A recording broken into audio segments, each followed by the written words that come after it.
one. Okay, so it is Friday, November 21st, I think, something like that.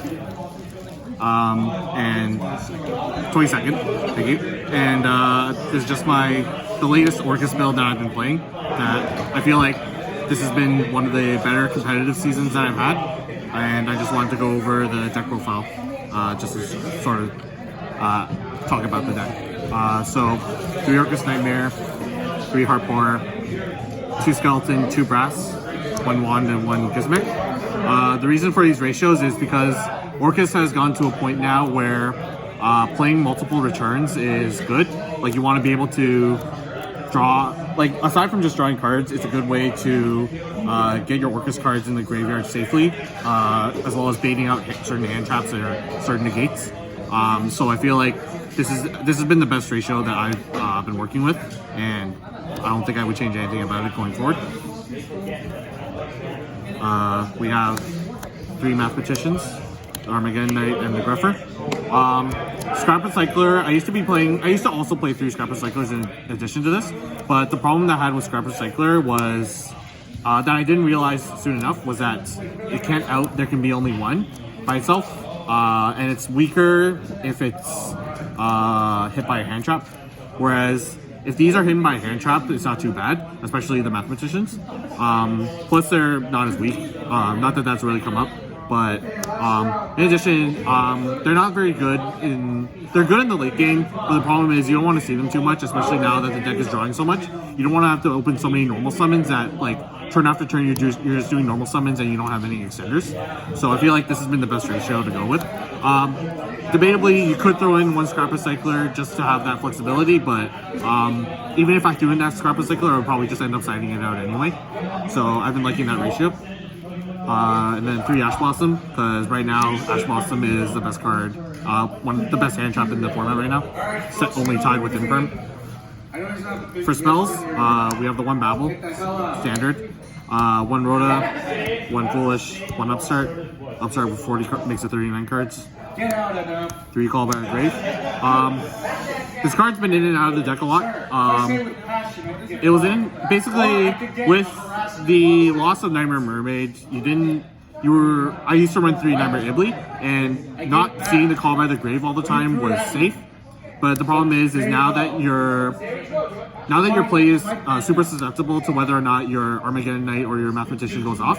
That's why I feel like the Call by the Grave is needed, especially now that Orcust is one of the, like, if not the top meta deck right now. So this is a good card to use even in that matchup.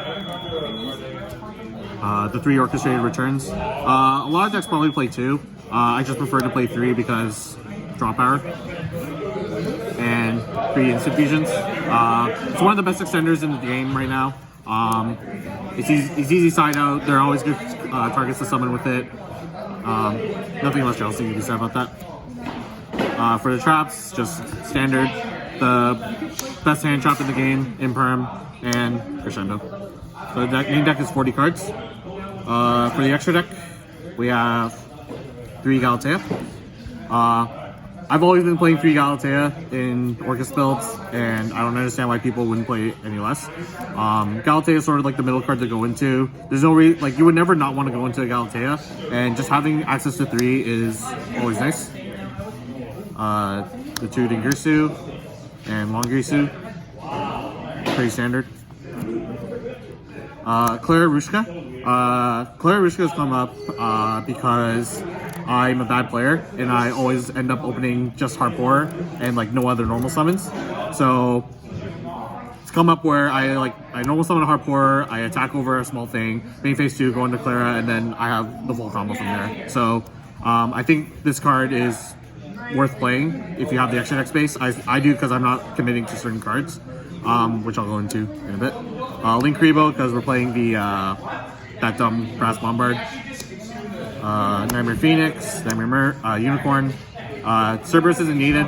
Dealing with monsters has never been a problem with Orcust, and it never should be, so no need to run Cerberus. IP.